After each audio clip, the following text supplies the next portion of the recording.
And welcome back to yet another fun-filled statistics lecture. Okay, so today we're going to talk about the two-sample t-test, or which something that is also known as the independent samples t-test. And we'll explain why it's called that and what those mean as we go along. Hopefully if you're watching this video, you're also following along with the lecture slides or the lecture notes that are posted online. So let's recap what we've learned thus far. You may remember our first real statistic as we started to find out more about the world was the z-score. And the z-score, if you remember, it tells us how far a score is from the mean of a population expressed in standard deviation units. The key point here is that we need both mu and sigma in order to calculate z. Now the formula that I posted on the screen there is for an individual score to find out how far or where a single score fell within a distribution. But you may remember there's also a z formula that is used for sample data. So if we draw a sample from the population, we can see how far away from the mean of a population that is expressed in standard error units. And if you remember, the standard error of the mean is equal to the standard deviation of the population divided by the square root of our sample size. So that will again tell us how many standard error units away from the population mean our sample mean is. But there are times when we don't have some of the population data. Okay, I keep repeating myself there, but just to remind you, population data is oftentimes very hard to come by. It's difficult to test every single individual in a population of interest. So sometimes we're missing some of those pieces. And that's where we learned about the single sample t-test. This formula is very similar to the z formula. Once again, we have a sample mean, and we're finding how far away from the population mean that sample fell. However, we are missing the population standard deviation, and so we are using the sample standard deviation to calculate an estimated standard error of the mean. With that slight modification, you remember we had to go to a brand new table because the shape of the t-distribution changes depending on the size of the sample that we're using. So that's why we had to use a whole new set of t-tables, and you had to look up according to your degrees of freedom and so on and so forth.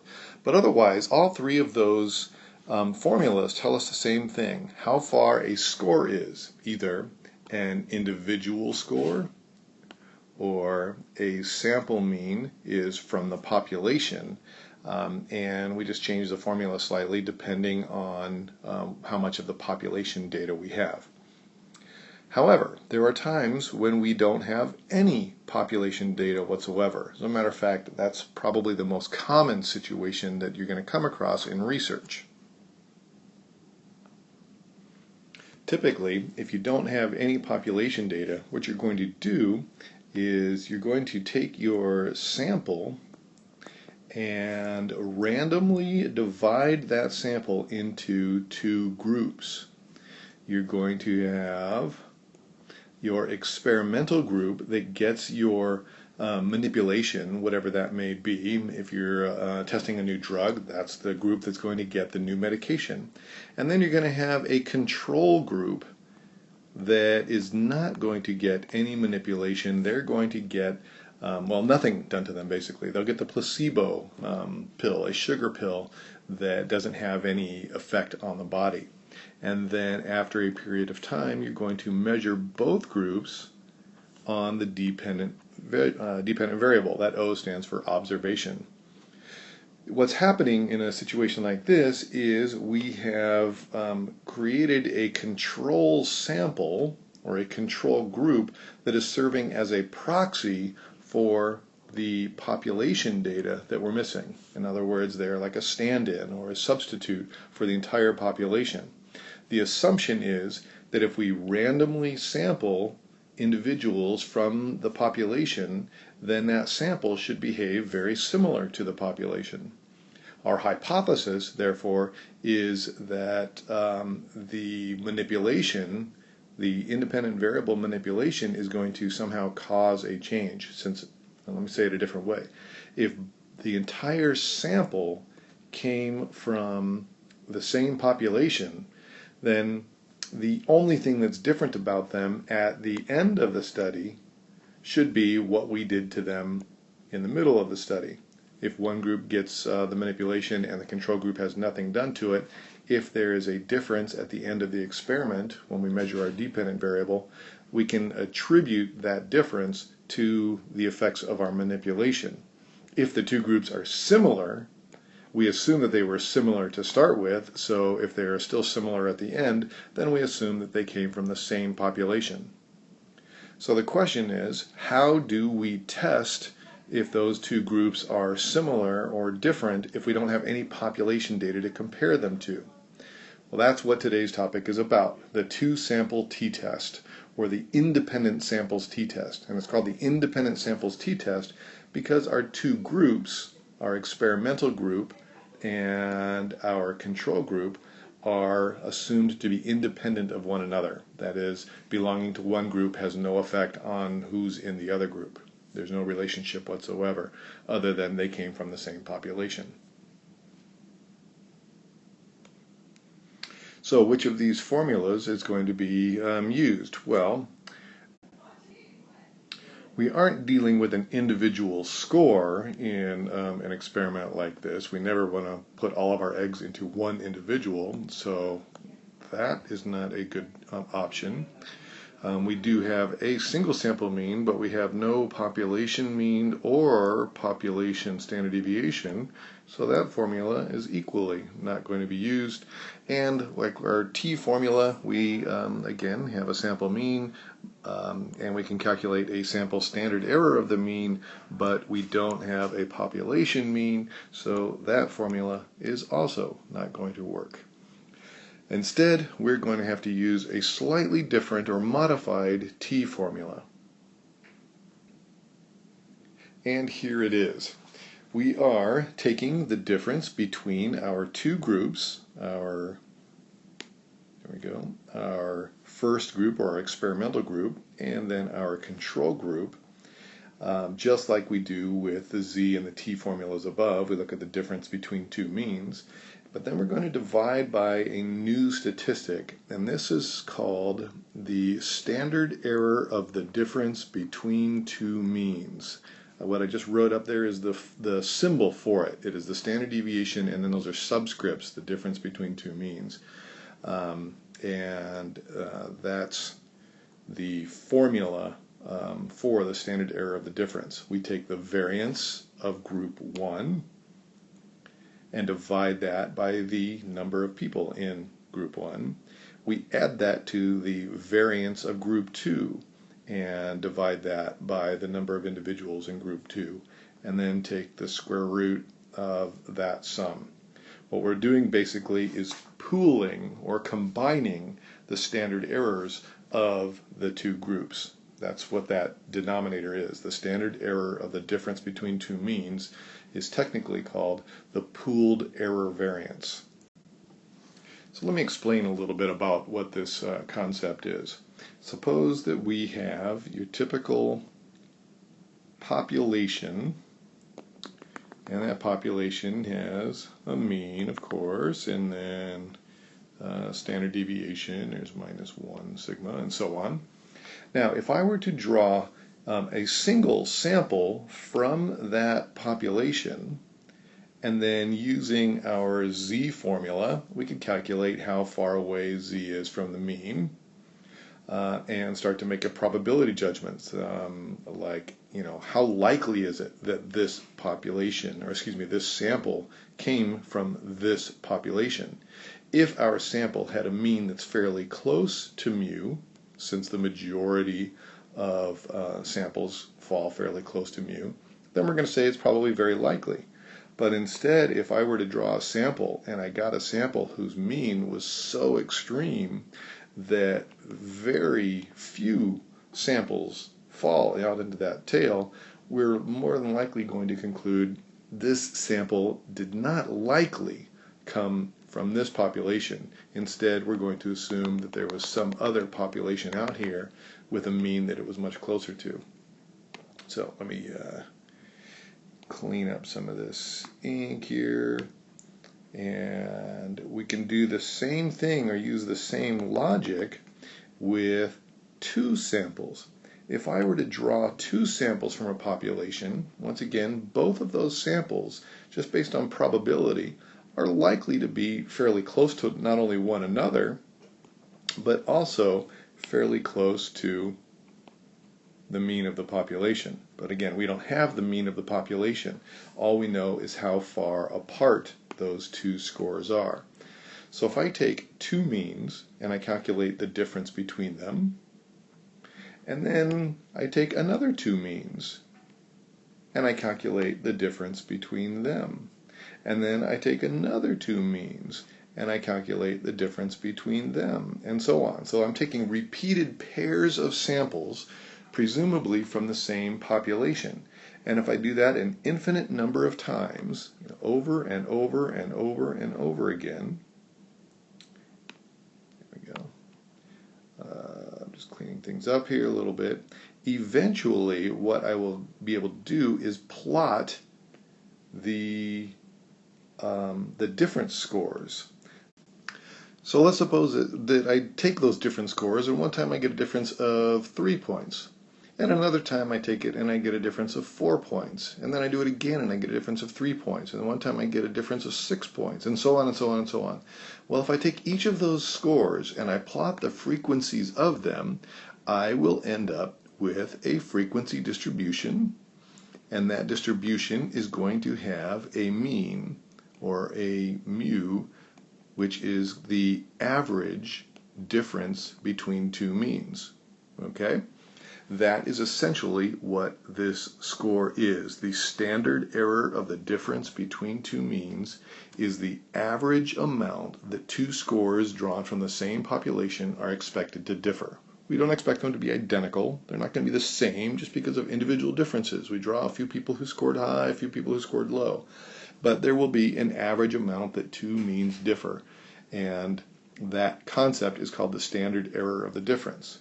When that's applied to the t-score, or the independent samples t-test, what we're doing is calculating the difference between our two sample means, our experimental group and our control group, and seeing how that compares to what we would expect to see between two means on average.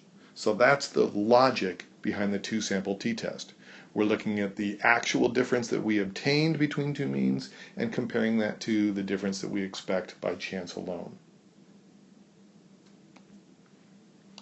So now I think is a good time for an example, and if you're looking at, I think it's the fourth slide in the lecture notes where I give you some data. And let me explain this study real quickly. This particular study was testing the concept called embodied cognition. The basic theory is that when somebody is feeling physically warm, they are going to have emotionally warm feelings towards others. And if they're feeling very cold physically, then they will have more cold and distant feelings towards others. That's the theory of embodied cognition. So these researchers tested that by walking up to strangers and asking if they would take part in a survey of some sort. And as part of the conversation, the experimenter would hand the person a beverage in a cup and say, "Can you hold this for me for a minute while I pull out my materials?" And the person is handed either a hot beverage, like a cup of hot tea or hot coffee, something like that, or they are handed a cold beverage, iced coffee or iced tea, something like that. So they are physically in their hands holding a hot cup or a cold cup. And then the task while the person is holding this cup is to rate the personality of somebody that they see in a photograph. They'll see a picture of somebody and they're asked to rate the person. How warm is this person? How friendly is this person? How kind is this person? And so on. The research hypothesis is that when somebody's feeling warm, the ratings, the more positive ratings will increase, and when somebody is feeling cold, the ratings will decrease. The null hypothesis is obviously that physical temperature has no impact on emotional temperature. So what you see up on the slides are the data. We have, for the warm group, we have an N of 10, and we have a mean of 4.8. We have a standard deviation, these are all for group 1, standard deviation of 1.229, and then we have a standard error of the mean, there we go, of 0.389. Okay, that's everything for the warm group. And then the cold group, let me fit it in down here. Once again, the N is 10, the N of group 2. X bar for group 2 was 3.5. And the standard deviation is 1.08. And of course, the standard error of the mean, those are also for group 2, was 0.342. So these are the means are the average ratings that the participants offered for the individuals in the photograph while they were holding that cold cup. And then of course there was a certain amount of variability from one person to the next. So we're going to take those values now and plug them into the T formula. So first we'll take the mean difference. We're going to take our the mean of our warm group and subtract or find the difference between that and the mean of our cold group. Okay, so there's the difference between two means. That's the top half of the formula. We're going to divide that by the standard deviation, actually the variance, but 1.229 squared divided by our n for that group, which is 10. We're going to add that to the variance, which will be the standard deviation of group 2 squared divided by the n of group 2. And we have to remember to take the square root of that whole thing.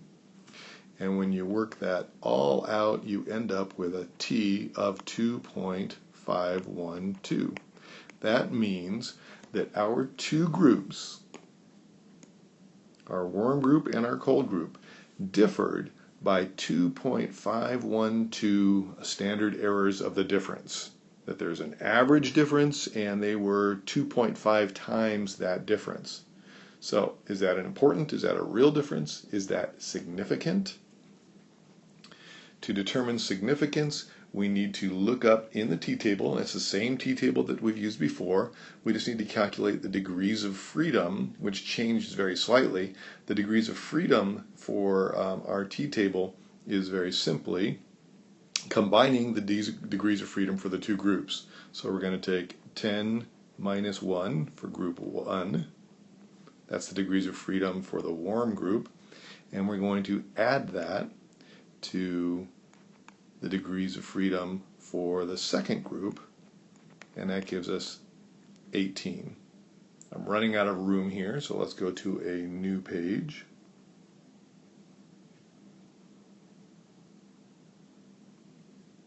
Alright, got a duplicate page. Once again, we have a T equal to 2.512. We have degrees of freedom equal to 18, 9 for group 1 plus 9 for group 2. And if you look up in the t-table in the back of your book at the 0.05 level, we end up with a critical t-value. At the 0.05 level, let's see, critical, that's 0.05 equals 2.101. Now, if you remember from our discussion of both Z and T, anytime that our calculated T is greater than our critical T, then we conclude that the difference is significant. We conclude that our two means differed by more than we would expect 95% of the time just by chance alone. That's what this critical value is. This is the cutoff point between 95% of the scores and the final 5%. Our 2.5 is definitely greater than 2.101. So in standard errors of the mean, of the difference between two means parlance, here is 2.101 standard errors of the mean, and our group scored somewhere out into that range. They're far enough away from what we would expect by chance alone 95% of the time that we conclude that difference is not due to chance, or not likely to be due to chance. It's due to something real, and in this case we would consider it to be the temperature of the cups. So that is an example of a two-sample t-test or an independent samples t-test applied. We take the difference between two means, we compare that to the difference between means that we would expect just by chance alone, if they did in fact come from the same population, and then we compare it to some critical value, the point where 95% of the scores fall below that point. And in this case, we conclude that the difference is significant. Our independent variable caused a change. The difference between the groups was not due just to sampling error. Our next task is then to just interpret the results. If I go back to the previous screen here, we see that the mean of the warm group was 4.8, the mean of the cold group was 3.5. So we can conclude that the warm group gave more positive or warmer ratings of the individual than when people felt cold. How do we know that? Because the warm group gave higher ratings than the cold group. All right? And that's it. That's the interpretation of the two-sample t-test. So on your lecture notes, I'm looking at page or slide 5 now. You'll see the slide titled Issues That Affect T. These are the types of things that when you're designing your research experiment or collecting your data, you need to make sure you've met these criteria. For example, unequal sample sizes. If the number of individuals in group 1 is not the same as the number of individuals as group 2, then the formula for pooling those variances, the bottom part of the T formula, changes a little bit. You don't have to worry about that for this class because all of our problems and examples are going to have equal ends. And if you were using computer software like SPSS to do your analyses, it knows how to adjust for unequal ends. But that is something that will change your results slightly. Another thing is something called heterogeneity of variance. This is bad.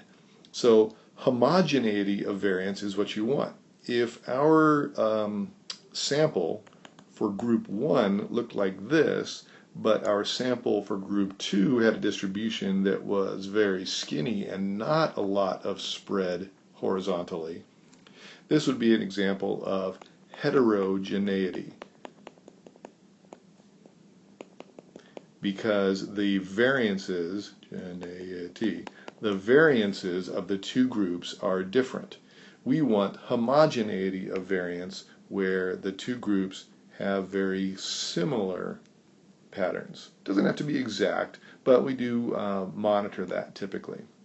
So that's another point on there. Let me erase some of this. And so we do not want heterogeneity of variance. That can screw up our T calculations. It'll give us an invalid result.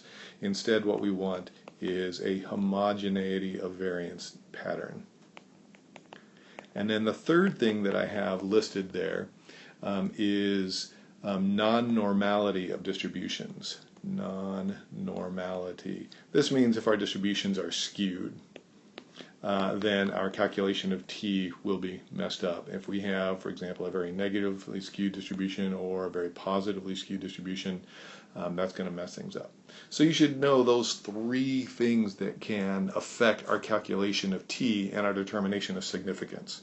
We want our n's to be equal, we want our variance to be homogeneous, and we want normal distributions in both samples. All right, let's clear this. Next up, I want to talk to you about effect size.